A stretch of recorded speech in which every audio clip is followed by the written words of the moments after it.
Hello. Good afternoon.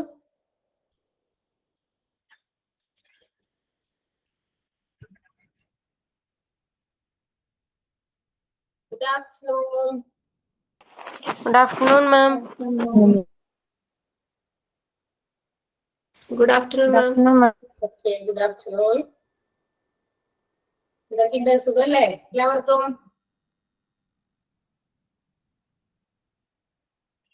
ആണോ? Yes.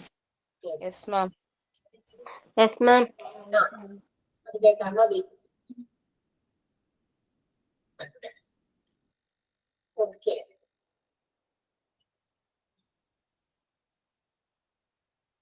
Okay, അപ്പൊ നമ്മള് എന്തൊക്കെയാ പഠിച്ചുകൊണ്ടിരിക്കണേ? എന്താ പഠിച്ചുകൊണ്ടിരുന്നേ? ഔട്ട് പേഷ്യന്റ് ഡിപ്പാർട്ട്മെന്റ് എല്ലാം കഴിഞ്ഞു. ഹോസ്പിറ്റൽ ഡിപ്പാർട്ട്മെന്റുകളാണ് പഠിച്ചുകൊണ്ടിരുന്നത് അല്ലെ? ഡിഫറെന്റ് ഡിപ്പാർട്ട്മെന്റ്സ് ഇൻ ഹോസ്പിറ്റൽ എന്ന് പറയുന്നതില് നമ്മൾ എവിടെ വരെ എടുത്തു?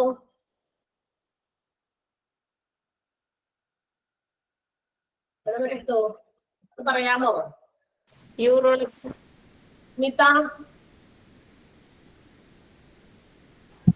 യൂറോളജി തീർന്നു അല്ലെ? യൂറോളജിയിലെ നമ്മുടെ നോട്ട്സ് ഒക്കെ കംപ്ലീറ്റ് ചെയ്തോ?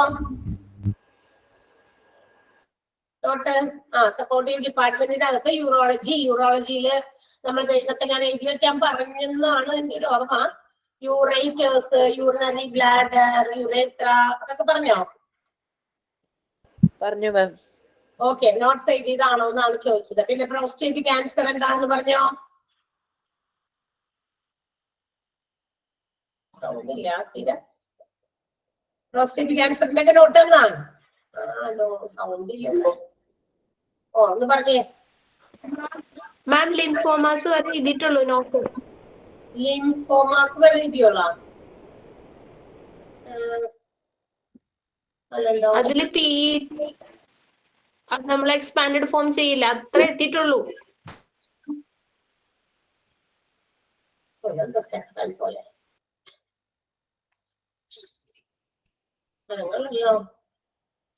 Ma'am, lymphomas.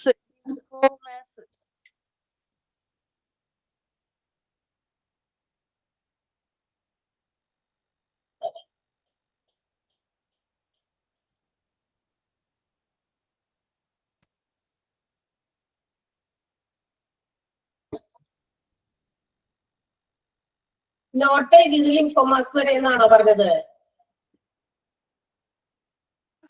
അവിടെ വരെ എഴുതിയുള്ളൂ. ഇവിടെ വരെ എടുത്തിട്ടുള്ള ന്യൂക്ലിയർ മെഡിസിൻ വരെ നമ്മൾ എടുത്തിട്ടുള്ളൂ. മാം പോർഷൻ യൂറോളജി വരെ നമ്മൾ എടുത്തിട്ടുണ്ട്. അതാണ് ഞാൻ ചോദിക്കണേ, ക്ലാസ്സിൽ നോട്ടുകൾ തീർന്നോന്ന്. അപ്പൊ ഒന്ന് പറഞ്ഞു തരുന്നില്ല. ഞാനിപ്പോ തീർന്ന അടുത്ത സപ്പോർട്ടീവ് ഡിപ്പാർട്ട്മെന്റിലേക്ക് പോയേനെ. ലിംഫോമാസ് എന്താണെന്ന് എഴുതിയോ? ലിംഫോമാസ് ടൈപ്പ് ഓഫ് ബ്ലഡ് ക്യാൻസർ എഴുതിയോ? Yes, ma'am. എഴുതിയിട്ടുണ്ട്.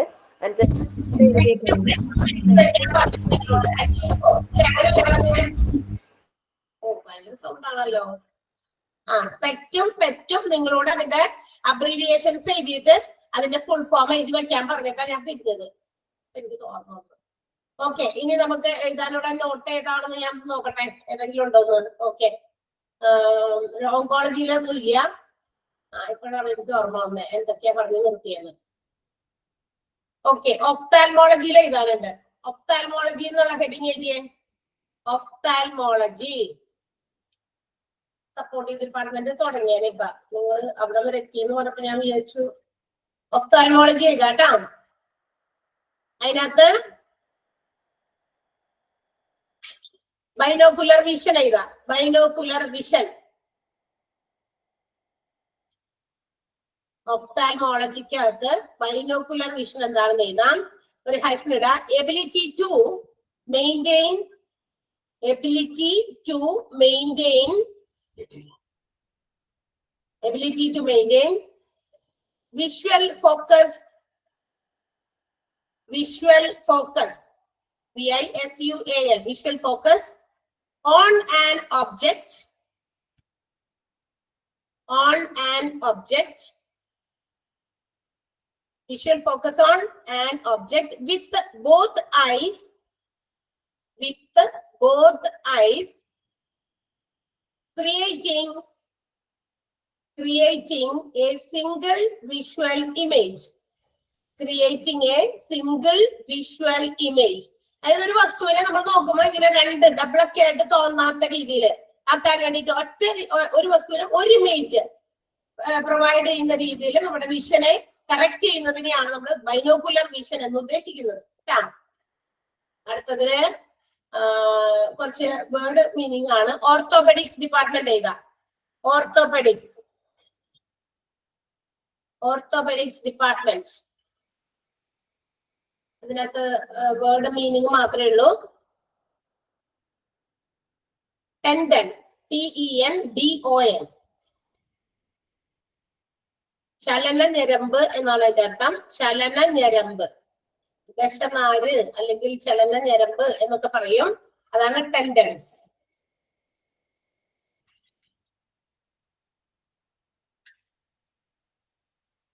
ലിഗമെന്റ്സ്. ലിഗമെന്റ്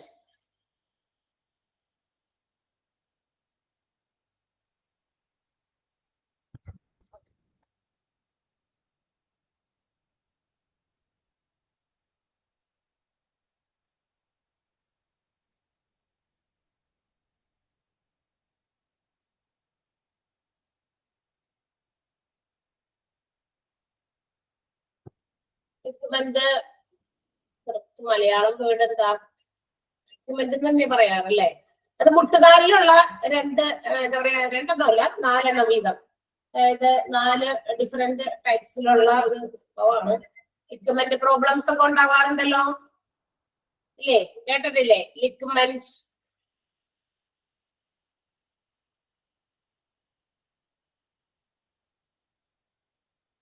നമ്മുടെ ബോൺസിനെയും ജോയിന്റ്സിനെയൊക്കെ കണക്ട് ചെയ്യുന്ന, ലിങ്ക് ചെയ്യുന്ന ഒരു സംഭവമാണ് കേട്ടോ. ജോയിന്റുകളൊക്കെ ഇങ്ങനെ കണക്ട് ചെയ്യുന്നതാണ് ലിഗമെന്റ്. ഒന്ന് എഴുതിക്കോ, അതിന്റെ മീനിങ് എഴുതിക്കോ. Ligament are tough band, tough TOUGH, tough bands of tissue. Tough bands of tissue that connect, CONNECTS, connects, joined, JOINTS, joints, bonds or organs, BONES, bonds or organs. നമ്മുടെ അവയവങ്ങളൊക്കെ ഇങ്ങനെ connect ചെയ്യിപ്പിക്കുന്ന, link ചെയ്യിപ്പിക്കുന്ന ഒരു തരം tough ആയിട്ടുള്ള ഒരു tissue ആണ്, ബാൻഡാണ്. അതിനെയാണ് നമ്മൾ ligament എന്ന് വിളിക്കുക. അതിനുള്ള പ്രശ്നങ്ങൾ കൂടുതലും സ്പോർട്സ്മെനൊക്കെയാണ് വരിക. കായികമായിട്ടുള്ള പ്രവർത്തനങ്ങളൊക്കെ ചെയ്യുന്നവർക്കാണ് അത് കൂടുതൽ അതിന് പ്രോബ്ലംസ് ഉണ്ടാക്കുക. നെക്സ്റ്റ് വൺ, അടുത്തത് paediatrics and neonatology. Paediatrics and neonatology എന്ന ഡിപ്പാർട്ട്മെന്റ് എഴുതാം.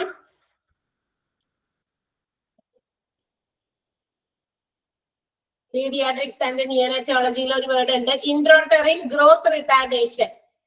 ഇൻട്രോട്ടറിൻ growth retardation.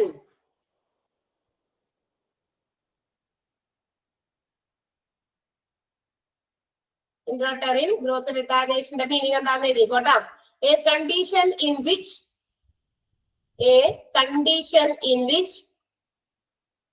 baby, BABY, baby doesn't grow, DOES,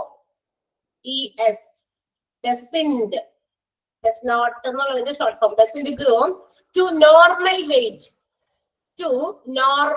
weight during pregnancy. A condition in which baby doesn't grow to normal weight during pregnancy. ഗർഭാവസ്ഥയിൽ ഇരിക്കുന്ന സമയത്ത് കുട്ടികൾക്ക് ഓരോ situation, ഓരോ months അനുസരിച്ച് ഒരു ഇത്രയും വെയിറ്റ് വരണം എന്നുള്ള ഒരു നോർമൽ കണ്ടീഷൻസിൽ എത്ര വെയിറ്റ് വേണം എന്നൊക്കെ ഉണ്ട്. അത്രയും വെയിറ്റിലേക്ക് എത്താത്ത ചില കുട്ടികൾ ഉണ്ടാകാം. അത്തരം അതിനെയാണ് നമ്മൾ ഇൻട്രോട്ടറിൻ ഗ്രോത്ത് റിട്ടാർഡേഷൻ എന്ന് വിളിക്കുക. നെക്സ്റ്റ്, എന്താ പറയാ സൈക്യാട്രിയില് ആ ഒരു വേർഡിന്റെ എക്സ്പാൻഡഡ് ഫോം മാത്രമേ ഉള്ളൂ. IQ എന്താണെന്ന് എഴുതി വെക്കാം. IQ ടെസ്റ്റുകൾ നടത്തണം എന്ന് പറയുന്നത് സൈക്യാട്രിയിൽ കൊടുക്കുന്ന ഒരു സേവനമാണ്. എന്താണ് IQ? ക്യാപിറ്റൽ ലെറ്റേഴ്സ് എഴുതണം, ഒരു ഹൈഫൻ ഇട്ടിട്ട് ഇന്റലിജൻസ് കോഷ്യന്റ്, അതാണ് അതിന്റെ full form. Intelligence quotient, INTELLIGENCE, intelligence quotient, QUOTIENT. നമ്മുടെ ബുദ്ധിപരമായ വികസനമൊക്കെയാണ് ഉദ്ദേശിക്കുന്നത്. നെക്സ്റ്റ് വൺ, അടുത്തതില് പൾമനോളജിയിൽ നമുക്ക് പ്രത്യേകിച്ച് ഒന്നും എഴുതാനില്ല. പ്ലാസ്റ്റിക് സർജറിനകത്തും ഒന്നും എഴുതാനില്ല.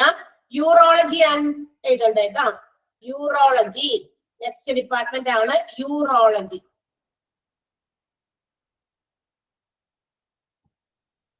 യൂറോളജിയില്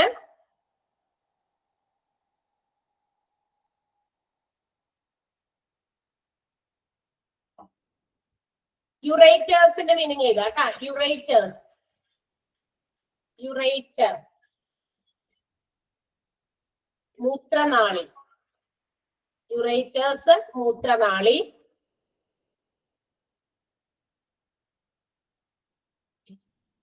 യുറേത്ര, യുറേത്ര, URETHRA, യുറേത്ര.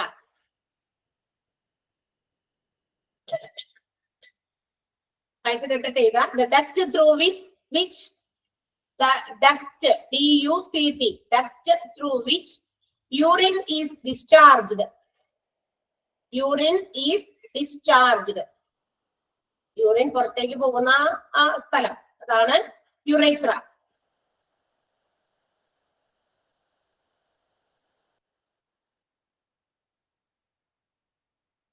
നെക്സ്റ്റ് എഴുതേണ്ടത് prostate cancer.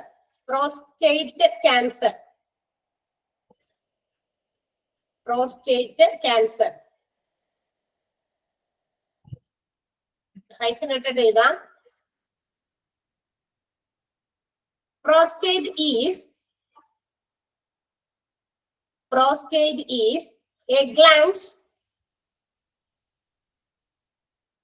Prostate is a gland in male reproductive system. Prostate is a gland in male reproductive system. Prostate is a gland in male reproductive system. The cancer in this part, cancer in this part is called prostate cancer. Cancer in this part is called prostate cancer. Next one, traumatic injury. Traumatic injury, TRAUMATIC. Traumatic injury.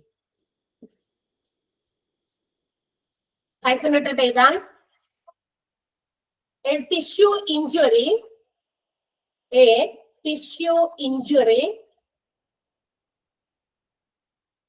that occurs, OCCURS, that occurs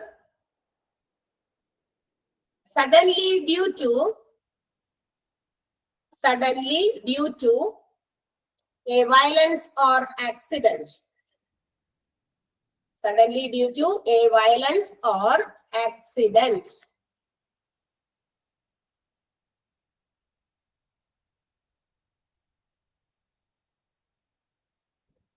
okay, അപ്പൊ ഇത്രയുമാണ് നമ്മളുടെ യൂറോളജിയിലെ not. Prostate cancer എന്താണെന്നും traumatic injuries എന്താണെന്നും പിന്നെ മറ്റേതിന്റെ ഒക്കെ word meaning ഒക്കെ അറിഞ്ഞിരുന്നാൽ മതി. അപ്പൊ എന്തിനു വേണ്ടിയിട്ടുള്ള ഡിപ്പാർട്ട്മെന്റ് ആണ് യൂറോളജി എന്നുള്ളതും അതിന്റെ റിലേറ്റഡ് ആയിട്ടുള്ള രോഗങ്ങൾ എന്തൊക്കെ മെഡിക്കൽ കണ്ടീഷൻസ് ആണ് ഈ ഒരു ഡിപ്പാർട്ട്മെന്റിൽ ട്രീറ്റ് ചെയ്യുന്നതെന്നൊക്കെയാണ് നമ്മൾ യൂറോളജിയിൽ മനസ്സിലാക്കിയത്. അപ്പോ ക്ലിയർ ആയോ? എല്ലാ നോട്ട്സും ക്ലിയർ ആയില്ലേ? മെഡിക്കൽ ഡിപ്പാർട്ട്മെന്റിനകത്തെ OP ഡിപ്പാർട്ട്മെന്റ് പ്രൊവൈഡ് ചെയ്യുന്ന സർവീസസില് കുറെ ഡിപ്പാർട്ട്മെന്റുകളാണ് നമ്മൾ കഴിഞ്ഞ ക്ലാസ്സുകളിലായിട്ട്, ഇത്രയും ദിവസത്തെ ക്ലാസ്സുകളിലായിട്ട് പഠിച്ചുകൊണ്ടിരുന്നത്. ക്ലിയർ ആണല്ലോ അല്ലെ? പിന്നെ നമുക്ക് കുറച്ച് നെക്സ്റ്റ് ഡിപ്പാർട്ട്മെന്റ് നമുക്കറിയാം hospital departments are mainly classified into 3. മൂന്നായിട്ടാണ് ഹോസ്പിറ്റലിന്റെ ഡിപ്പാർട്ട്മെന്റുകളെ ക്ലാസിഫൈ ചെയ്തിരിക്കുന്നത്. അതിൽ ഫസ്റ്റ് വൺ മെഡിക്കൽ ഡിപ്പാർട്ട്മെന്റ് ആയിരുന്നു.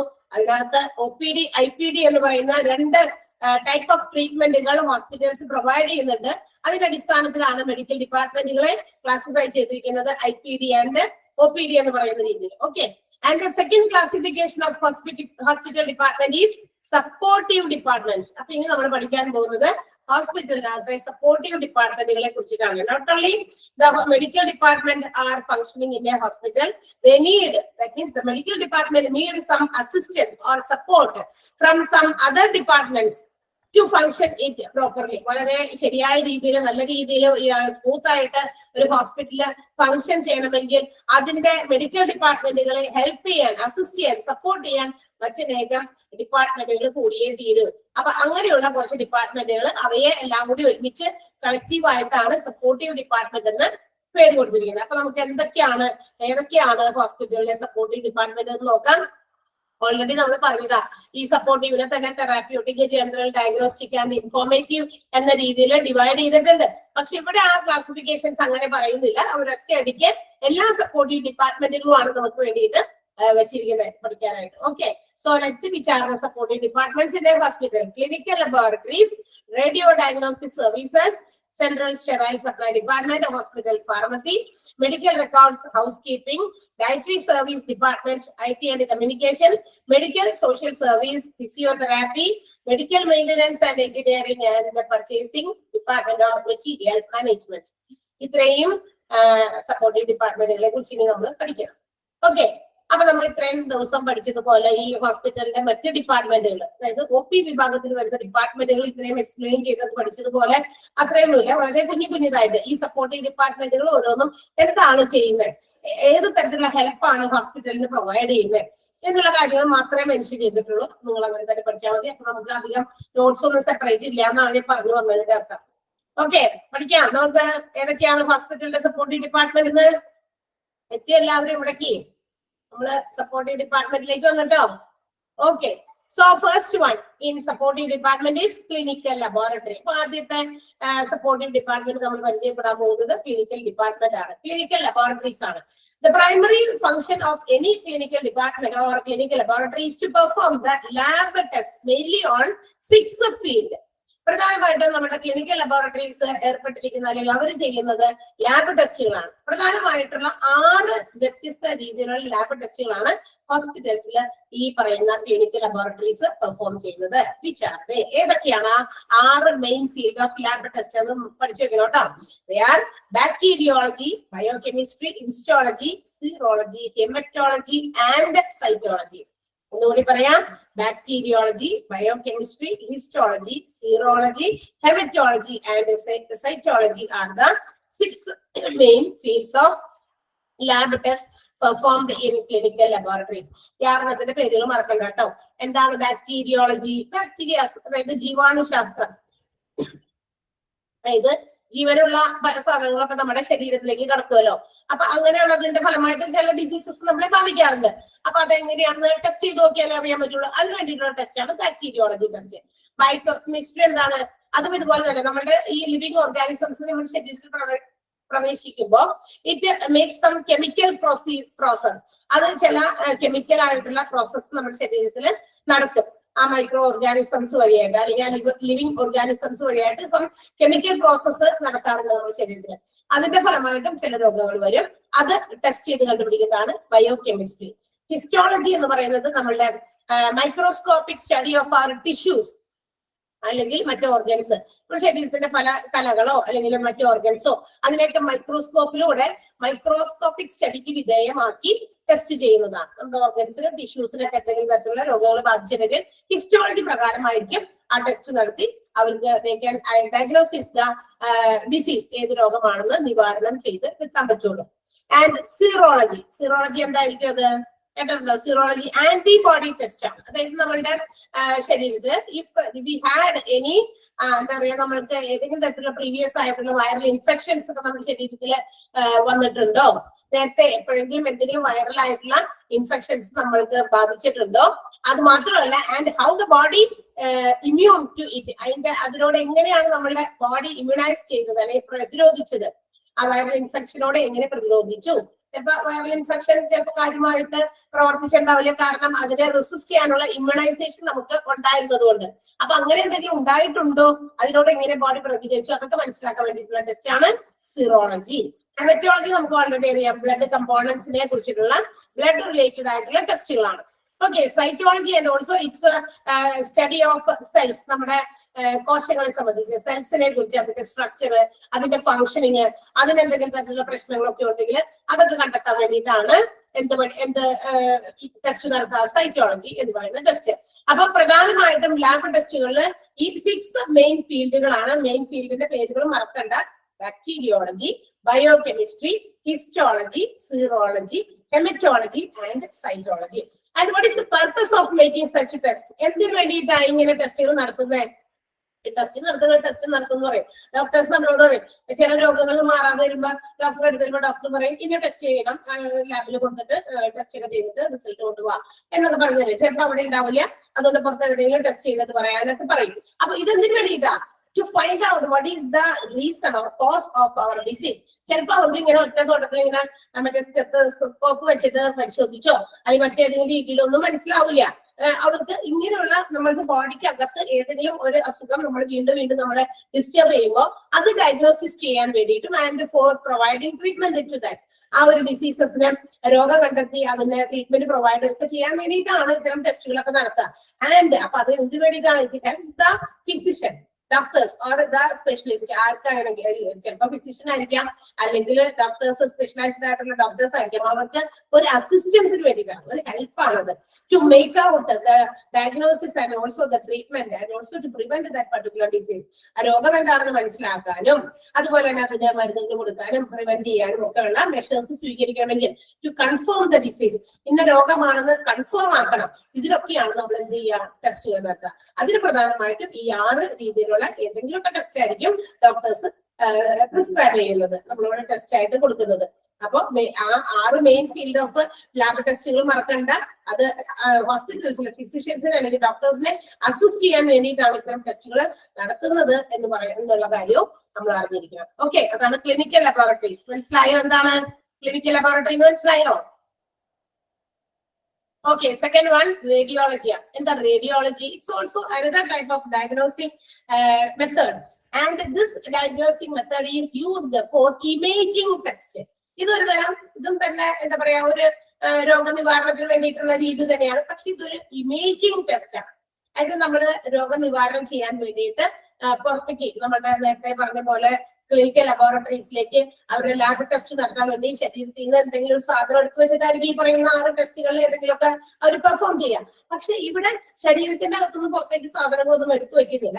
ആൻഡ് പിന്നെന്താ ചെയ്യാ? ശരീരത്തിൽ അകത്തോട്ടാണ് കടത്തിവിടുന്നത്.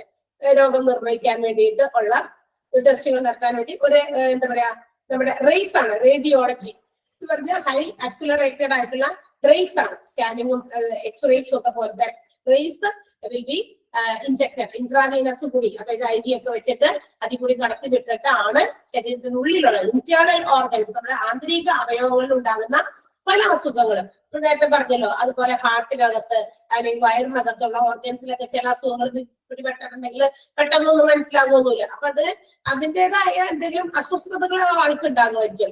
അപ്പൊ അതെന്താണെന്ന് മനസ്സിലാക്കണമെങ്കിൽ ഇത്തരം റേഡിയോളജി പോലെയുള്ള ടെക്നിക്സ് ആണ് അതിന് വേണ്ടിയിട്ട് ഉപയോഗിക്കുക. ആൻഡ് ദേ യൂസ് പേഷ്യന്റിന്റെ ഡിസീസ് എന്താണെന്ന് ഡയഗ്നോസിസ് ചെയ്യാൻ വേണ്ടിയിട്ട് they use radiography, fluoroscopy, radioisotopes, high accelerated isotopes ആണ് ഇതിനു വേണ്ടിയിട്ട് അവർ ഉപയോഗിക്കുക. റേഡിയോഗ്രാഫി എന്ന് പറഞ്ഞാൽ ഈ പറയുന്ന റേസ് ശരീരത്തിലേക്ക് കടത്തുക, അത് തന്നെയാണ് ഫ്ലൂറോസ്കോപ്പി. എന്നിട്ട് ഇതൊക്കെ അവിടെ പതിപ്പിക്കും സ്ക്രീനില്, നമ്മുടെ കമ്പ്യൂട്ടറിൽ അതിന്റെ ഇമേജസ് കാണും അവര്. അപ്പൊ ഈ പറയുന്ന റേസ് കടന്നു പോകുമ്പോൾ അതില് സ്പെഷ്യലി ഡിസൈൻഡ് ആയിട്ടുള്ള ക്യാമറാസ് ഒക്കെ ഉണ്ടായിരിക്കും. അതിൽ നിന്ന് പകർത്തുന്ന ആ ചിത്രം ഈ PC കമ്പ്യൂട്ടേഴ്സിലേക്ക് അവര് ഇമേജസ് ആയിട്ട് എന്താ പറയാ അവർക്ക് കിട്ടും. ആ ഇമേജസ് നോക്കിയിട്ടാണ് ഏത് ഓർഗനില് അല്ലെങ്കിൽ എന്താണ് പ്രശ്നം എന്നൊക്കെ ഡോക്ടേഴ്സിന് ഐഡന്റിഫൈ ചെയ്യാൻ പറ്റും.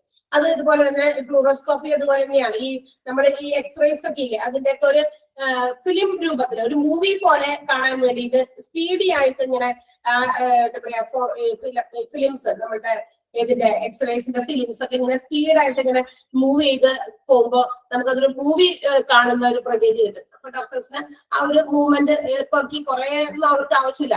അപ്പൊ വേണ്ടത് ഏതാണെന്ന് ഇങ്ങനെ മേക്ക് ഔട്ട് ചെയ്യണമെങ്കിൽ കുറച്ച് ഇങ്ങനെ മൂവ് ചെയ്ത് ഒരു മൂവ്മെന്റ് ഫിലിം പോലെ നമുക്ക് തോന്നും. സാധാരണ ശരിക്കും പറഞ്ഞാൽ നമുക്കറിയാം എക്സ്റേ എന്ന് പറയുന്ന ഒരു ഫോട്ടോ ആണ് അല്ലെ, ഒരു ഇന്റേണൽ ഓർഗന്റെ ഫോട്ടോ ആണ്, നമ്മുടെ ഉള്ളിലുള്ള അവയവത്തിന്റെ ഫോട്ടോ ആണ് നമ്മളുടെ എന്തെന്ന് പറയുക, നമ്മൾ എക്സ്റേസ് എന്ന് വിളിക്കുക. അപ്പൊ അതുപോലെയുള്ള റേസ് ഇങ്ങനെ കടത്തിവിട്ടിട്ടാണ് ഈ ഫോട്ടോസ് അവർ എടുക്കുന്നത്. അപ്പൊ നമ്മൾ ഓർക്കണം, ഇത് നമ്മുടെ ശരീരത്തിലെ സ്കിന്ന്, ഫ്ലഷ് ഒക്കെ കടന്നിട്ടാണ് നമ്മുടെ ആ ഓർഗന്റെ ഉള്ളിലേക്ക് എത്തണേന്ന് ഓർക്കണം. അപ്പൊ അവിടേക്ക് വരെ എത്തുമ്പോൾ ഈ റേസ് അത്രയും ആക്സിലറേറ്റ് എന്താ പറയാ വോൾട്ടേജ് ഉള്ള റേസ് ആണ് ഈ കടന്നു പോകുന്നത്. അപ്പൊ അത് കടന്നു ചെന്ന് അതൊക്കെ നോക്കി എവിടെയൊക്കെയാണെന്ന് നമ്മൾക്ക് കാണിച്ചു തരാൻ വേണ്ടിയിട്ട് അത് ഇമേജസ് ആയിട്ട് കമ്പ്യൂട്ടേഴ്സിലേക്ക് ലിങ്ക് ചെയ്തിട്ടാണ് അവർ ഡയഗ്നോസിസ് ചെയ്യുന്നത്. And they use different types of diagnosis equipments. അതിന് വേണ്ടിയിട്ട് റേഡിയോളജിയിൽ ഒരുപാട് ഈ തരം നിവാരണം ചെയ്തെടുക്കാൻ വേണ്ടിയിട്ടുള്ള എക്യുപ്മെന്റുകൾ ഉപയോഗിക്കുന്നുണ്ട്. അതിൽ ചിലതാണ് x ray machine, CT scan machine, MRI scan machine, echocardiogram and ultrasound colour Doppler എന്ന് പറയുന്നത്. ഇതൊക്കെ ഇവര് ഉപയോഗിക്കുന്നുണ്ട്. എക്സ്റേ മെഷീൻ ചിലപ്പോൾ നമ്മൾ എക്സ്പീരിയൻസ് ചെയ്തിട്ടുണ്ടാവും. നമുക്ക് തന്നെ എവിടെയെങ്കിലുമൊക്കെ ചില ഒടിവുകളോ ചതവുകളോ അല്ലെങ്കിൽ കുറെ ഇപ്പൊ കുട്ടികൾക്കൊക്കെ ചുമയൊക്കെ ഒത്തിരി ഇങ്ങനെ മാറാതെ നിൽക്കുമ്പോൾ ഡോക്ടേഴ്സ് ചിലപ്പോൾ സജസ്റ്റ് ചെയ്യാറുണ്ട് ഒന്ന് എക്സ്റേ എടുക്കൂ എന്ന് അല്ലെ. നമുക്ക് എക്സ്പീരിയൻസ് ഉണ്ടാകും, എവിടെയെങ്കിലൊക്കെ വീണ് മറിഞ്ഞു മുത്തി വീണ് എല്ലിന് പൊട്ടുണ്ടോ എന്നൊക്കെ നോക്കാൻ വേണ്ടി എക്സ്റേസ് എടുക്കും.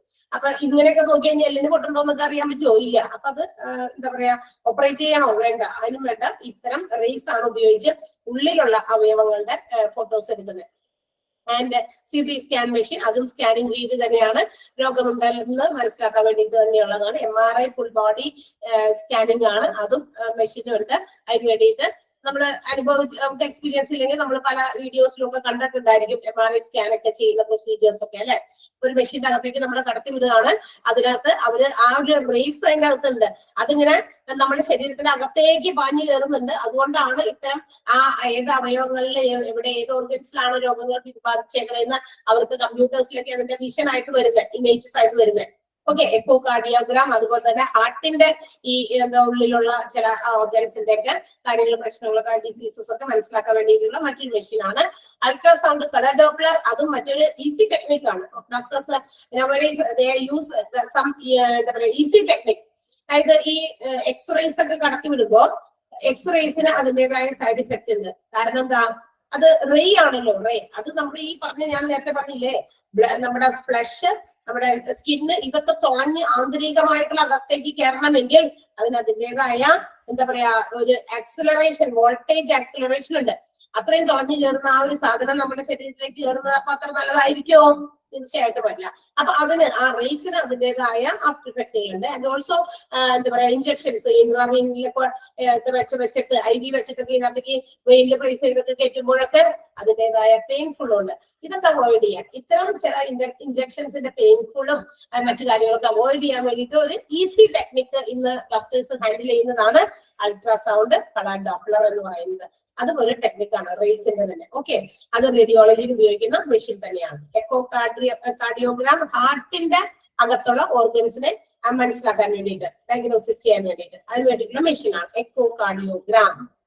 Okay, but these are the machines or equipments which are used in radiology. Radiology lo ഉപയോഗിക്കുന്ന ഉപകരണങ്ങളുടെ പേരുകൾ മറക്കണ്ട. X-ray, CT scan, MRI scan, echocardiogram and ultrasound color doppler എന്ന് പറയുന്നുണ്ട്. Clear ആണോ? Clear? Okay. നെക്സ്റ്റ് ഡിപ്പാർട്ട്മെന്റിലേക്ക് പോവുകയാണ്. CSSD, central sterile supply department. നമുക്ക് തന്നെ ഒരു വലിയ ചാപ്റ്റർ ഇതിനെ കുറിച്ചൊക്കെ പഠിക്കാറുണ്ട്. അതുകൊണ്ട് തന്നെ വളരെ സിമ്പിൾ ആയിട്ട് കുഞ്ഞ് 2 സെന്റൻസേ തന്നിട്ടുള്ളൂ. This department are responsible for keeping all the instruments which are used in the hospital for surgery or any other procedures to be kept clean and sterilised. എന്താണ് ഈ പറയുന്ന ഡിപ്പാർട്ട്മെന്റിൽ അവിടെ ഉപയോഗിക്കുന്ന, ഒരു ഹോസ്പിറ്റലിനകത്ത് ഉപയോഗിക്കുന്ന പല പ്രൊസീജിയേഴ്സ് നടത്താറുണ്ട്. ഡ്രസ് ചെയ്യുക, സ്റ്റിച്ച് ചെയ്യുക, അതിനൊക്കെ വേണ്ടി പിന്നെ ലാബിൽ കുറെ ഇൻസ്ട്രുമെന്റ്സും എക്യുപ്മെന്റുകളൊക്കെ ചെറുതും വലുതൊക്കെ ആയിട്ട് ഉപയോഗിക്കുന്നുണ്ട്. These all equipments have to be sterilized from time to time. അല്ലെ, ഇടയ്ക്കിടയ്ക്ക് അതൊക്കെ സ്റ്റെറിലൈസ് ചെയ്യണം. ബിക്കോസ് അത് എന്താ പറയാ അണുവിമുക്തമാക്കണം. കാരണം ഒരു പേഷ്യന്റിന് നമ്മളത് ഉപയോഗിച്ചു, അത് അടുത്തൊരാളിലേക്ക് നമുക്ക് അതേ ഇൻസ്ട്രുമെന്റ് എക്യുപ്മെന്റ് തന്നെ വെച്ചിട്ട് അവരെയും സർജറിയോ അല്ലെങ്കിൽ മറ്റേതെങ്കിലും പ്രൊസീജിയേഴ്സോ പെർഫോം ചെയ്യേണ്ടതുണ്ടെങ്കിൽ സ്റ്റെറിലൈസ് ചെയ്യാതെ ഇത് ഉപയോഗിക്കുന്നത് നല്ലതല്ല. Because it will cause spreading of disease very quickly അല്ലെ. പെട്ടെന്ന് തന്നെ രോഗാണുക്കള് പടർന്നു പിടിക്കാനും ഇപ്പൊ ചിലപ്പോ ആദ്യം ചെയ്ത ആൾക്ക് വേറെ ഏതെങ്കിലും തരത്തിലുള്ള രോഗമുണ്ടായി അതൊരു എന്താ പറയാ ഇത്തരം പെട്ടെന്ന് പടരാൻ അല്ലെങ്കിൽ സ്പ്രെഡ് ചെയ്യാൻ ചാൻസസ് ഉള്ള ഒരു രോഗാണു ആണെന്ന് വിചാരിക്കുക. അപ്പൊ അങ്ങനെയാണെങ്കിൽ അത് മറ്റൊരാളിലേക്ക് ഉപയോഗിക്കും, ആളിലേക്ക് പകരും, അതുപോലെ തന്നെ നമ്മളുടെ ഡോക്ടേഴ്സിലേക്ക് പകരും, അതുമായിട്ട് ബന്ധപ്പെട്ട നഴ്സസിലേക്ക് മെഡിക്കൽ സ്റ്റാഫിലേക്ക് പകരും. നോക്കുക, ഒരു ചെറിയൊരു ഓർഗനൈസേഷൻ അല്ല നമ്മുടെ ഹോസ്പിറ്റൽ എന്ന് പറയുന്നത്. ഒരുപാട് ജോലിക്കാരും പേഷ്യൻസും മറ്റുള്ളവരും ഒക്കെ വന്നു പോകുന്ന ഒരു സ്ഥലമാണ്. അവിടെയൊക്കെ ഇത്തരം കാര്യങ്ങളൊക്കെ സ്പ്രെഡ് ചെയ്താൽ ഉള്ള അവസ്ഥ ഒന്ന് ആലോചിച്ചൊക്കെ സ്പ്രെഡ് ചെയ്യാനുള്ള ചാൻസസ് കൂടുതലായിരിക്കും. ബിക്കോസ് ഹോസ്പിറ്റൽസിൽ ഒരുപാട് ആളുകൾ ജോലി ചെയ്യുന്നുണ്ട്. അപ്പൊ അതൊക്കെ ശ്രദ്ധിക്കണമെങ്കിൽ ഈ പറയുന്ന എക്യുപ്മെന്റുകളെല്ലാം സ്റ്റെറിലൈസ് ചെയ്ത് തന്നെ ഉപയോഗിക്കണം. And while sterilizing these equipments or while cleaning these equipments, the hospitals have to, or the CSSD, Central Sterile Supply Department, has to follow strict procedures. അതായത് ഈ സർജിക്കൽ അല്ലെങ്കിൽ മെഡിക്കൽ എക്യുപ്മെന്റുകളൊക്കെ സ്റ്റെറിലൈസ് ചെയ്യാനായിട്ട് കൊണ്ടുപോയത് സ്റ്റെറിലൈസ് ചെയ്യുമ്പോൾ അതൊക്കെ എങ്ങനെയാണ് സ്റ്റെറിലൈസ് ചെയ്യേണ്ടത്, അത് എങ്ങനെയൊക്കെയാണ് അതിന്റെ ആ ഇൻസ്ട്രുമെന്റുകൾ നമ്മൾ കൈകാര്യം ചെയ്യേണ്ടത്, ഹാൻഡിൽ ചെയ്യേണ്ടത് എന്നുള്ള കാര്യത്തിൽ അവർ സ്ട്രിക്റ്റ് ആയിട്ടുള്ള പ്രൊസീജിയേഴ്സ് ഫോളോ ചെയ്ത് വേണം ചെയ്യാൻ. അല്ലെങ്കിൽ ഈ പറയുന്ന ഇൻസ്ട്രുമെന്റ്സും എക്യുപ്മെന്റ് ഒക്കെ ഭയങ്കര എക്സ്പെൻസീവ് ആണ്, വില കൂടിയതായിരിക്കും. നമ്മൾ തോന്നിയ പോലെ നമ്മുടെ വീട്ടിൽ ഉപയോഗിക്കുന്ന ഉപകരണങ്ങൾ ഹാൻഡിൽ ചെയ്യുന്ന പോലെ ഇതൊക്കെ ഉപയോഗിച്ചാൽ അതിനകത്ത് എന്തെങ്കിലും തരത്തിലുള്ള നാശം വന്നാൽ അല്ലെ, എന്തെങ്കിലും നമ്മുടെ കയ്യിൽ നിന്ന് താഴെ വീണോ ഡിസ്ട്രക്ഷൻസ് സംഭവിച്ചാൽ എന്ത് പറ്റും?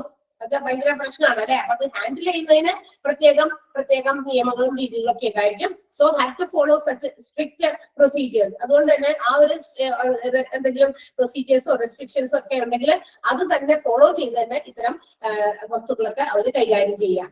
സ്റ്റെറിലൈസ് ചെയ്യാൻ കൊണ്ടുപോകുന്നത് തുടങ്ങി അത് തിരിച്ച് അതാത് ഡിപ്പാർട്ട്മെന്റുകളിലേക്ക് ഡിസ്ട്രിബ്യൂട്ട് ചെയ്യുന്നിടം വരെ they should be careful in handling these equipments. എന്തായാലും തീർച്ചയായിട്ടും ഭയങ്കര കെയർഫുൾ ആയിട്ട് ഹാൻഡിൽ ചെയ്യേണ്ട എക്യുപ്മെന്റുകളായിരിക്കും. ബിക്കോസ് ഇത് വളരെ എക്സ്പെൻസീവ് ആണ്.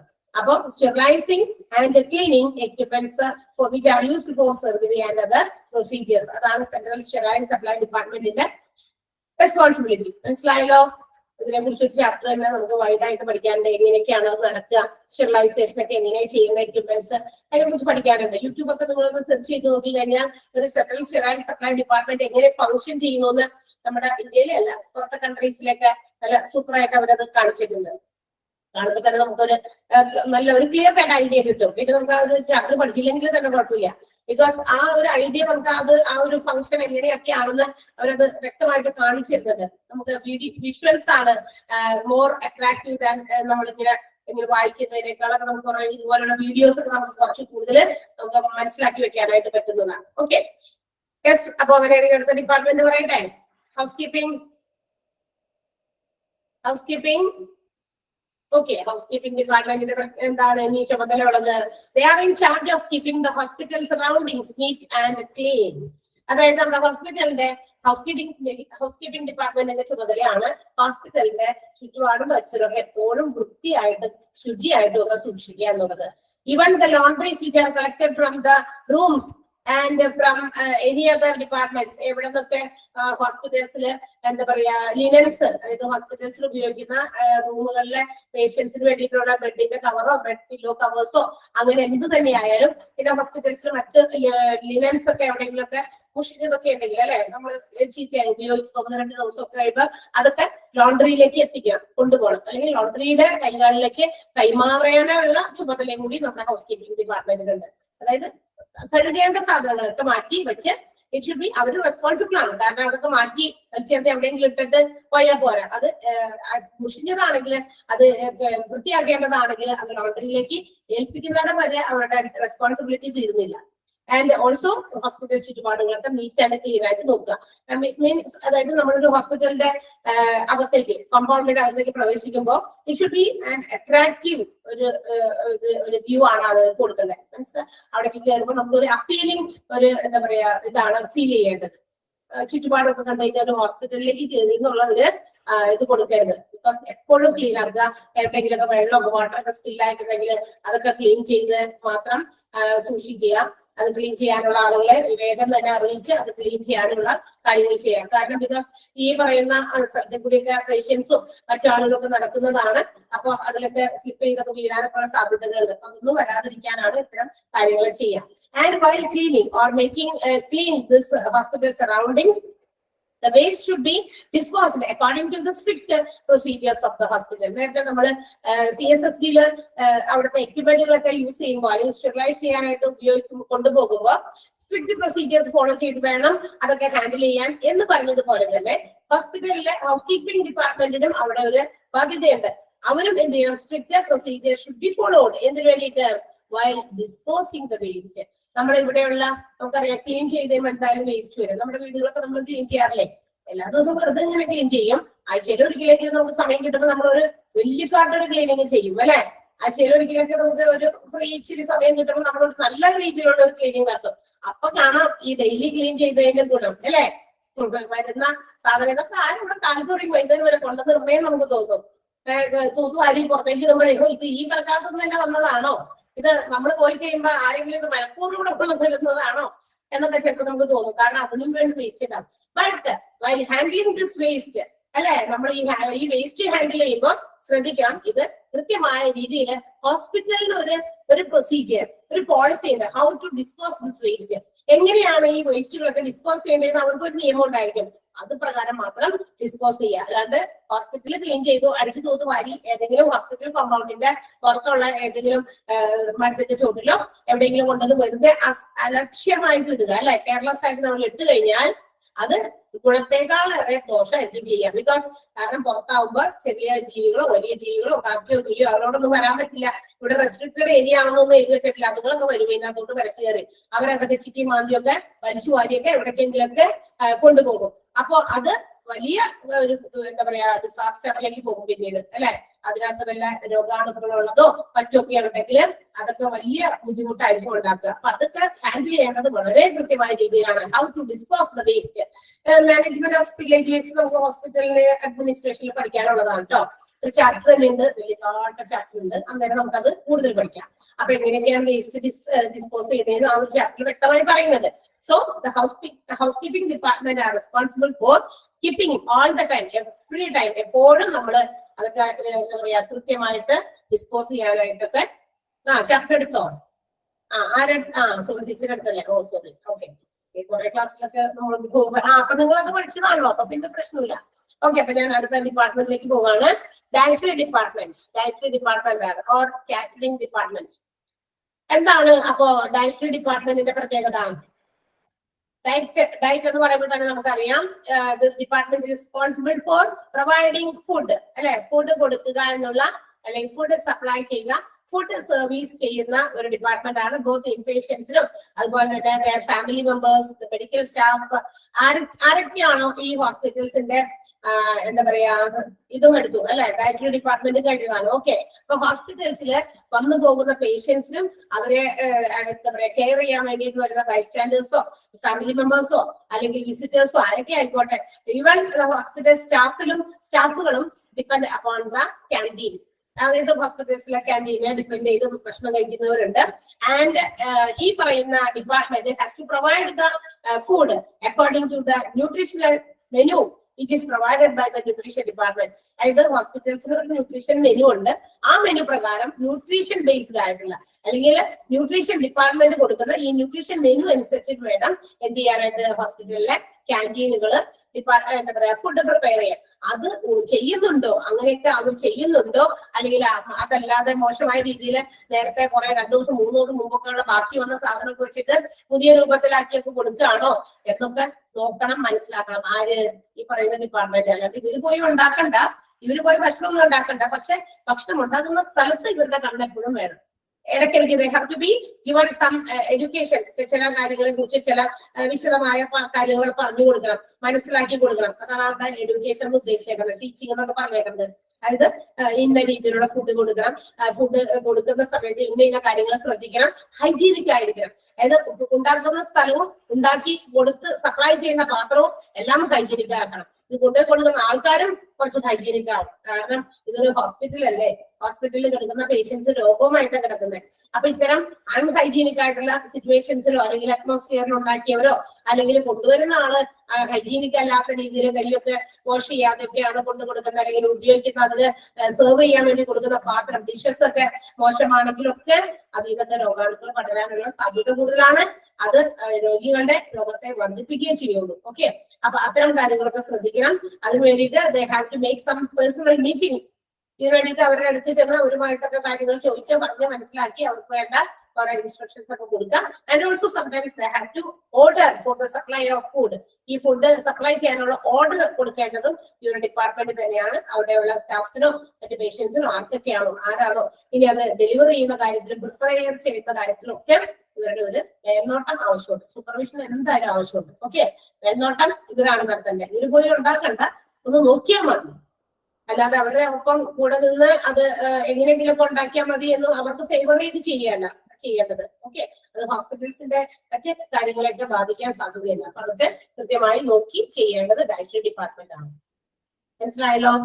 അറിയാം എന്താണ് ഡയറ്ററി ഡിപ്പാർട്ട്മെന്റ് എന്റെ ചാപ്റ്റർ തീർന്നതാണ്. അപ്പൊ ഓൾറെഡി അതുകൊണ്ട് തന്നെ ഞാൻ കൂടുതൽ സംസാരിക്കുന്നില്ല. Okay, then next one is medical social work അല്ലെങ്കിൽ MSW എന്ന് നമുക്ക് പറയാം. MSW എന്ന് പറയുന്ന ഒരു ഡിപ്പാർട്ട്മെന്റ് ആണ്. MSW എന്ന് പറയുന്ന ഡിപ്പാർട്ട്മെന്റ് പോട്ടെ, MSW എന്ന് പറയുന്ന ഒരു കോഴ്സ് തന്നെ ഉണ്ടെന്ന് പഠിക്കാൻ. എബ്രോഡിലൊക്കെ ഒരുപാട് ചാൻസസ് ഉള്ള, നമ്മുടെ ഹോസ്പിറ്റൽ അഡ്മിനിസ്ട്രേഷൻ ഒക്കെ പോലെ തന്നെ ഒത്തിരി ചാൻസസ് ഉള്ള ഒരു കോഴ്സാണ്. ബിക്കോസ് ഇതൊരു സോഷ്യൽ വർക്കാണ്, സോഷ്യൽ സർവീസ് ആണ്. ആർക്ക് സോഷ്യൽ സർവീസ്? ഹോസ്പിറ്റൽസ് എന്താ സാമൂഹ്യ സേവനത്തിന് കാര്യം എന്ന് നമ്മൾ വിചാരിക്കും അല്ലെ. സോഷ്യൽ വർക്ക് എന്താണ് ഇവിടെ ഹോസ്പിറ്റൽസ് നടക്കുന്നത് നമ്മൾ അറിയാതില്ല. Majority of the patients those who are coming to the hospital faces different types of problems, difficulties, psychosocial issues, stress in their minds. നമ്മളതൊന്നും അറിയുന്നില്ല. ഒരുപാട് ആൾക്കാരെ ഈ ഹോസ്പിറ്റൽസിൽ വരുന്ന ആൾക്കാര് ചികിത്സയ്ക്ക് വേണ്ടി വരുമ്പോഴും അവർക്ക് ഈ രോഗത്തെ കുറിച്ചുള്ള പേടിയോ വിഭ്രാന്തിയോ ഒന്നും അല്ല. അതുകൂടാതെ ഈ ഹോസ്പിറ്റൽസിന്റെ കുറെ കാര്യങ്ങളൊക്കെ ഉണ്ടല്ലോ, അവിടെ വരുമ്പോ നമുക്ക് ചെയ്യേണ്ടി വരുന്ന കുറെ ആക്ടിവിറ്റീസും കാര്യങ്ങളൊക്കെ, അതൊക്കെ എങ്ങനെയാണ് ചെയ്യേണ്ടത് എന്നത് മനസ്സിലാക്കാതെ they feel some stress in their mind. അവർക്ക് പലതരത്തിലുള്ള സ്ട്രെസ്, ബുദ്ധിമുട്ടുകൾ, എന്താ പറയാ ഒരു മാനസികമായിട്ടുള്ള ഒരു പ്രശ്നങ്ങള്, അത് എങ്ങനെ എന്താ പറയാ സാമൂഹ്യപരമായിട്ട് എങ്ങനെ ഇടപെടണം, അങ്ങനെയുള്ള കാര്യങ്ങൾ അറിയില്ല. അങ്ങനെ പല കാര്യങ്ങളെ കുറിച്ച് കൺഫ്യൂസ്ഡ് ആണ് ആൾക്കാർ. അപ്പൊ അങ്ങനെയുള്ളവരെ ഹെൽപ്പ് ചെയ്യുക, അസിസ്റ്റ് ചെയ്യുക എന്നതിന് വേണ്ടിയിട്ടുള്ള ഒരു ഡിപ്പാർട്ട്മെന്റ് ആണ് MSW, medical social worker. They provide some services to these patients or the relatives or the visitors those who are coming to the hospital. Hospitals വരുന്ന പേഷ്യൻസിന് അല്ലെങ്കിൽ അവരെ കാണാൻ വരുന്ന വിസിറ്റേഴ്സിനൊക്കെ ഇത്തരം ഏതെങ്കിലും തരത്തിലുള്ള സ്ട്രെസ്സോ മറ്റു കാര്യങ്ങളൊക്കെ ഫേസ് ചെയ്തിട്ടുണ്ടെങ്കിൽ അവർക്ക് അതിനുള്ള സൊല്യൂഷൻസ് കണ്ടെത്തി കൊടുക്കുക. ശരിക്കും പറഞ്ഞാൽ എന്തെങ്കിലും എടുത്തു കൊടുക്കേണ്ടതൊന്നുമല്ല, ഒരു സേവനം. ദാറ്റ് മീൻസ് അവർക്ക് ആ ഒരു വഴി ഒരുക്കി കൊടുക്കുക, അവർക്ക് എന്തെങ്കിലും ഫേസ് ചെയ്യുന്ന ബുദ്ധിമുട്ടുകൾ ഇല്ലാതാക്കി കൊടുക്കുക, അതൊക്കെയാണ്. ഇപ്പൊ ക്യാഷിന്റെ ബുദ്ധിമുട്ട് മാത്രമല്ല, അല്ലാതെ ഉള്ള മാനസിക ബുദ്ധിമുട്ടുകളാണ് ചില ആളുകൾ കൂടുതൽ ഫേസ് ചെയ്യാൻ. ഒരു ഉദാഹരണം പറഞ്ഞു കഴിഞ്ഞാലേ, നമ്മൾ ഹോസ്പിറ്റൽസിൽ പോകുമ്പോൾ നമുക്ക് മെഡിക്ലെയിം ഉള്ള ആളുകളുണ്ട് അല്ലെ. മെഡിക്ലെയിം എന്ന് പറഞ്ഞാൽ എന്താ? കാശ് കൊടുക്കണ്ട അല്ലെ. അതായത് അതായത് ക്യാഷ് കൊടുക്കുന്നത് ഇൻഷുറൻസ് കമ്പനിക്കാരായിരിക്കും. നമുക്ക് വരുന്ന ചികിത്സ അവിടെ കിടത്തിയിട്ടുണ്ടെങ്കിൽ അത് അങ്ങനെയുള്ള കാര്യങ്ങളൊക്കെ അല്ലെ. അപ്പൊ they have medical insurance or mediclaim, but they do not know where to go for that claim. അതിന് വേണ്ടിയിട്ട് എവിടെ പോകണം, ആരെ സമീപിക്കണം, എന്തൊക്കെയാ ചെയ്യേണ്ടേ എന്നുള്ള കാര്യത്തിൽ കൺഫ്യൂസ്ഡ് ആയിട്ട് ഭയങ്കരമായിട്ട് വിഷമിച്ചൊക്കെ നിൽക്കും ചില ആൾക്കാർ. അപ്പൊ അങ്ങനെയുള്ളവർക്കൊക്കെ അത്തരം സഹായങ്ങൾ ചെയ്തു കൊടുക്കാതെ ഇങ്ങനെയൊക്കെയാ ചെയ്യണ്ടേ, ഇന്ന ഡെസ്കിലേക്ക് എത്തട്ടെ, അവിടെ ചെന്നാൽ നിങ്ങൾക്ക് അതിന് വേണ്ടിയിട്ടുള്ള ഫോം തരും, അതങ്ങനെ ചെയ്യാം, ഇങ്ങനെ ചെയ്യാം, അങ്ങനെയുള്ള കുറെ കാര്യങ്ങൾ, നിർദ്ദേശങ്ങൾ, മറ്റു കാര്യങ്ങളൊക്കെ കൊടുക്കുക. ദാറ്റ്സ് കോൾഡ്, അതിനെയാണ് നമ്മൾ മെഡിക്കൽ സോഷ്യൽ സർവീസ് കൊടുക്കുക. ഓക്കെ, ആൻഡ് അത്തരം സർവീസസ് ഒക്കെ പ്രൊവൈഡ് ചെയ്യാം. ആൻഡ് അങ്ങനെ മാത്രമല്ല, ഈ ഡിപ്പാർട്ട്മെന്റ് ഇറ്റ് ഈസ് ഓൾസോ എന്താ പറയാ, ഇത്തരം സേവനങ്ങൾ കൊടുക്കുന്നത് ആർക്കൊക്കെയാണ്? ഇത്തരം ചാലഞ്ചസ് ഒക്കെ ഫേസ് ചെയ്യുന്ന ഫാമിലീസിനാണ്. ഒത്തിരി ഇത്തരം വെല്ലുവിളികൾ നേരിടുന്ന ഒരുപാട് ഫാമിലീസ് ഉണ്ട്, മെമ്പേഴ്സ് ഉണ്ട്, ഓക്കെ, പേഷ്യൻസ് ഉണ്ട്. അപ്പൊ അവർക്ക് ഇത്തരം കാര്യങ്ങളൊക്കെ മാറ്റി കൊടുക്കുന്ന ഒരു ഡിപ്പാർട്ട്മെന്റ് ആണ് MSW, മെഡിക്കൽ സോഷ്യൽ വർക്ക് എന്ന് പറയുന്നത്. ക്ലിയർ ആണോ? ക്ലിയർ? ഓക്കെ, നെക്സ്റ്റ് ഡിപ്പാർട്ട്മെന്റ് ആണ് ഫിസിയോതെറാപ്പി എന്ന് പറയുന്നത്. എന്താണ് ഫിസിയോതെറാപ്പി എന്ന് പറയുന്ന department? Physiotherapy, it closely it is linked with orthopaedics department അല്ലെ. നമ്മളുടെ ഓർത്തോപെഡിക്സ് ഡിപ്പാർട്ട്മെന്റുമായിട്ട് ബന്ധപ്പെട്ട ഒരു ഡിപ്പാർട്ട്മെന്റ് ആണ് ഫിസിയോതെറാപ്പി എന്ന് പറയുന്നത്. ഓർത്തോപെഡിക്സ് ഏതാ? അപ്പൊ ചോദിക്കേണ്ടി വരും, ഏതാണ് ഓർത്തോപെഡിക്സ് ഡിപ്പാർട്ട്മെന്റ് എന്ന്.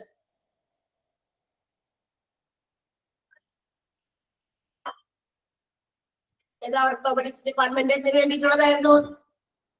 ഞാൻ പറഞ്ഞേ, അതെ, എല്ലുകളുമായിട്ട്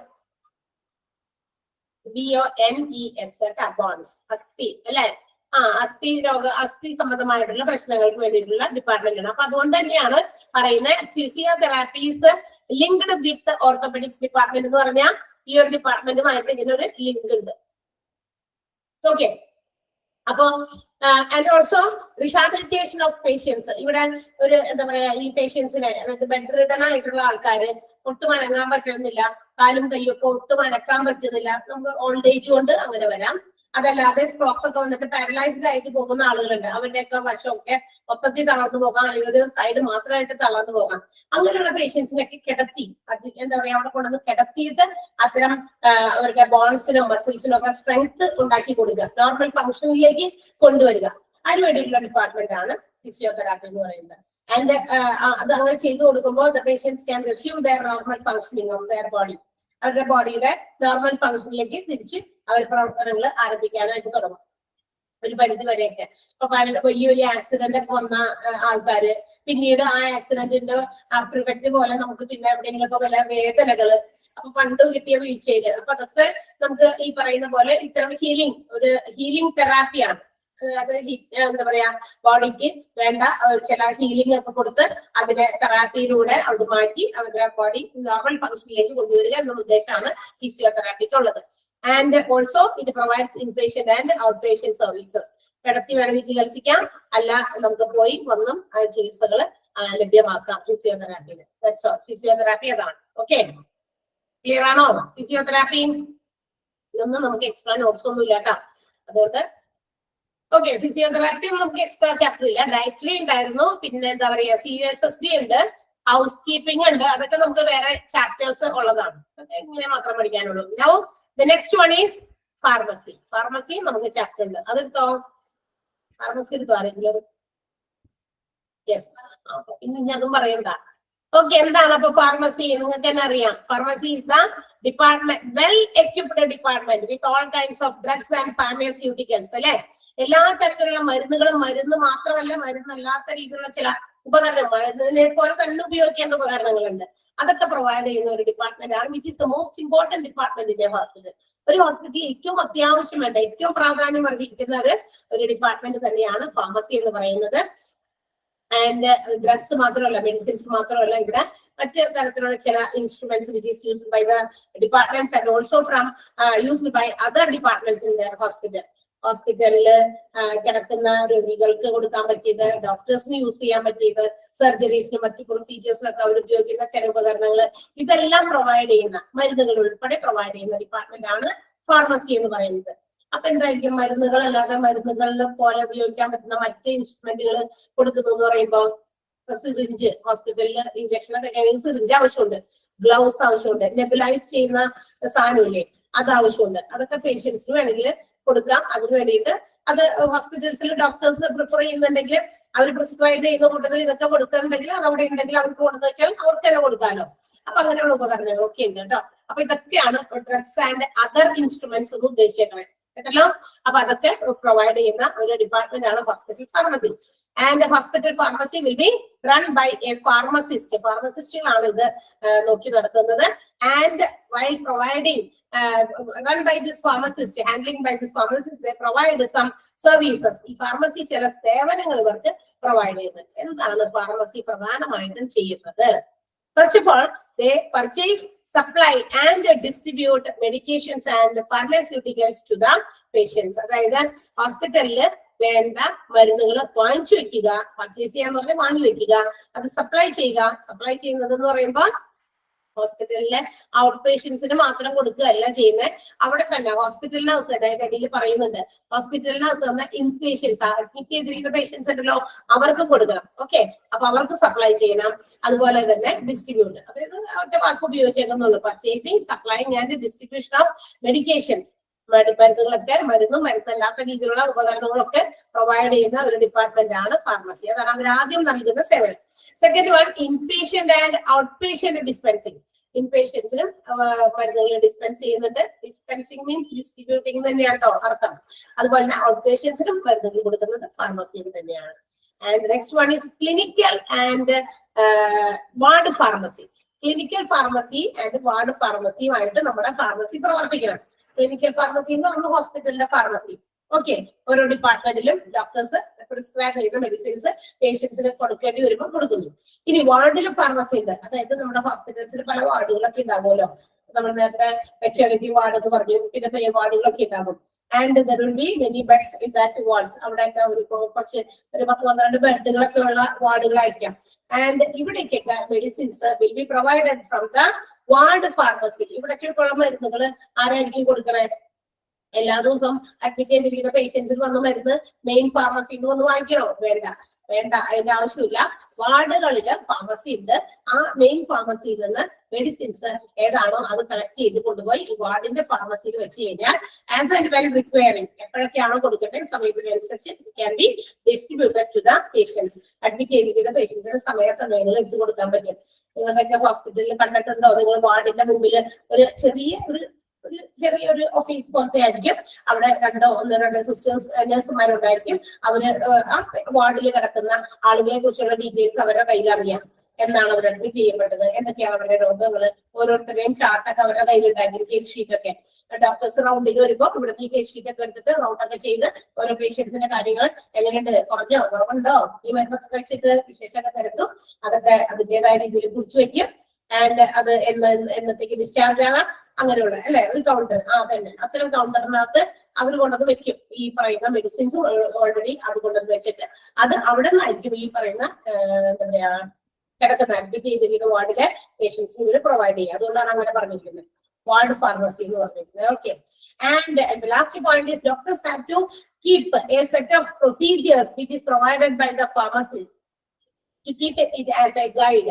ഇനി ഹോസ്പിറ്റലിന്റെ ഈ ഓരോ ഡോക്ടേഴ്സും ഓരോ ഡിപ്പാർട്ട്മെന്റുകൾ ഹാൻഡിൽ ചെയ്യുന്ന ഡോക്ടേഴ്സിന് അവരുടെ കയ്യിലും അവരുടേതായ ഡിപ്പാർട്ട്മെന്റിൽ പ്രിസ്ക്രൈബ് ചെയ്യാൻ പറ്റിയ മെഡിസിൻസ് ഏതൊക്കെയാണെന്ന് അവർക്കറിയാം.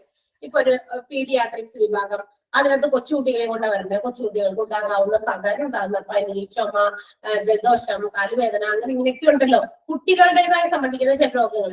അപ്പൊ അതിനൊക്കെ പിന്നെ മെഡിസിൻസ് ആണ് അവർക്കറിയാം. And they should have A set of medicine list. അതിന്റെ ഒരു ലിസ്റ്റ് ഇവരുടെ കയ്യിലുണ്ടാകണം. അവരുടെ കയ്യിലുണ്ടായാൽ മാത്രം പോലെ they have to know, ensure that whether that is available in the pharmacy. ഈ നമ്മൾ ഉദ്ദേശിക്കുന്ന പ്രിസ്ക്രൈബ് ചെയ്യാൻ ഉദ്ദേശിക്കുന്ന മരുന്നുകൾ ഹോസ്പിറ്റലിന്റെ ഫാർമസിയിൽ ഉണ്ടോ എന്നുള്ളതും നമ്മൾ എന്ത് ചെയ്യണം, മനസ്സിലാക്കണം, എൻഷുർ ചെയ്യണം.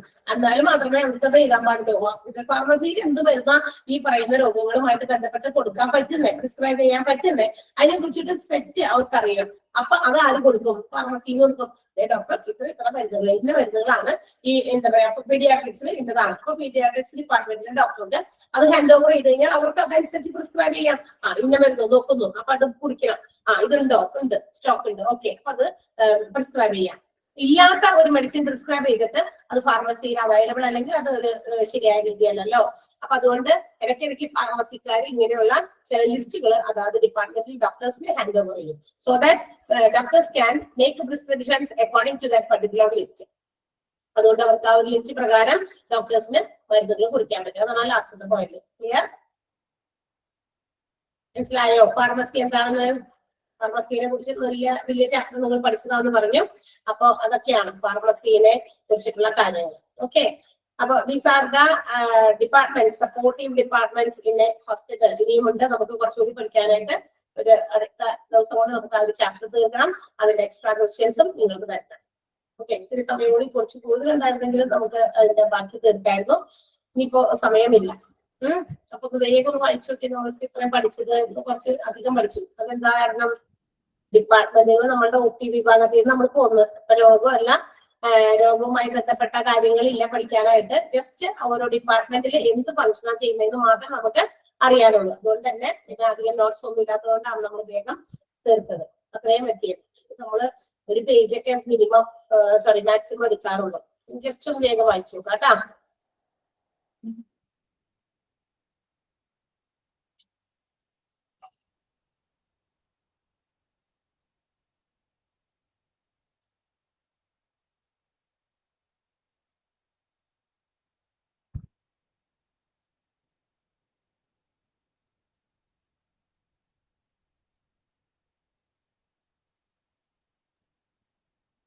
എന്താ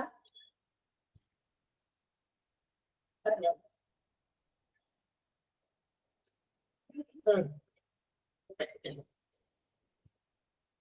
ഏതിന്റെ ബേസിലാണ് ഇന്റേണൽ മാർക്ക്?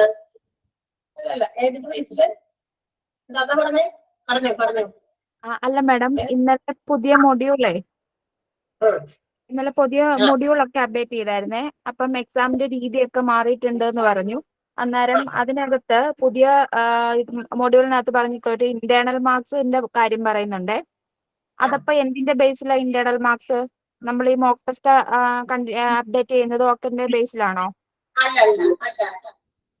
അല്ല അത് അതിന്റെ ബേസിസിലൊന്നും അല്ല കേട്ടോ. നമ്മൾ പ്രൊപ്പോർഷനേറ്റ് ആയിട്ടുള്ള രീതിയിലാണ് മാർക്സ്. അത് ഇന്റേണൽ മാർക്ക് വേറെ ഏതെങ്കിലും നിങ്ങൾ എന്താ പറയാ ക്ലാസ് കറക്റ്റ് ആയിട്ട് റെക്കോർഡഡ് ക്ലാസ്സുകളൊക്കെ നമ്മൾ കാണണ്ടല്ലോ. അതെന്തായാലും നിങ്ങൾക്ക് ആ ഒരു ഫെസിലിറ്റി കൂടി ഉള്ളത് കൊണ്ട് തന്നെയാണ് നമ്മൾ റെക്കോർഡഡ് ക്ലാസ്സും കൂടി അവൈലബിൾ ആണെന്നുള്ള രീതിയിലാണ് ആളുകൾ ക്ലാസ്സിന് ഈ ഒരു കോഴ്സ് തന്നെ എടുത്തതും പഠിച്ചതും ഒക്കെ. അപ്പൊ അതിന്റെ മാനദണ്ഡത്തിലൊന്നുമല്ല നമ്മള് അത് അതിൻ്റെതായ എന്താ പറയാ അത് ഡിപ്പാർട്ട്മെന്റ് എക്സാം ഡിപ്പാർട്ട്മെന്റിൽ നിന്ന് വന്ന ഒരു എന്താ പറയാ മാറ്റമാണ് കേട്ടോ. എക്സാംസ് വേറെ പുതിയ രീതിയിലേക്ക് ആക്കിയിട്ടുണ്ട് ഹോസ്പിറ്റൽ അഡ്മിനിസ്ട്രേഷന്റെ. അപ്പൊ അതിനെ കുറിച്ച് ഒരു ഡീറ്റെയിൽഡ് ആയിട്ടുള്ള ഒരു കാര്യം നമ്മളിവിടെ എന്താ പറയാ റെക്കോർഡ് ചെയ്ത് സർ ഒഫീഷ്യൽ ആയിട്ട് ഉണ്ടാക്കി വെച്ചിട്ടുണ്ട്. അത് നിങ്ങളുടെ ക്ലാസ് റൂമിലേക്ക് ഇന്ന് തന്നെ അപ്ലോഡ് ചെയ്തിട്ടുണ്ടാവും കേട്ടോ. ചെയ്യും വൈകുന്നേരത്തിനുള്ളിൽ. ഓക്കെ.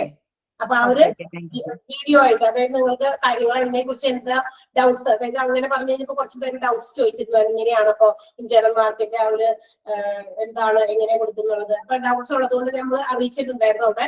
അപ്പൊ അതനുസരിച്ച് സാർ അതിന്റെ ഒരു വീഡിയോ നിങ്ങൾക്ക് വേണ്ടിയിട്ട് റെക്കോർഡ് ചെയ്തിട്ടുണ്ട്. അത് നിങ്ങൾക്ക് ഇട്ട് തരുന്നതായിരിക്കും കേട്ടോ. ഇന്ന് തന്നെ കണ്ടിട്ട് എന്തെങ്കിലും സംശയം ഉണ്ടെങ്കിൽ എന്നോട് അടുത്ത ദിവസം ചോദിച്ചാൽ മതി. ഓക്കെ. Thank you. ബൈ.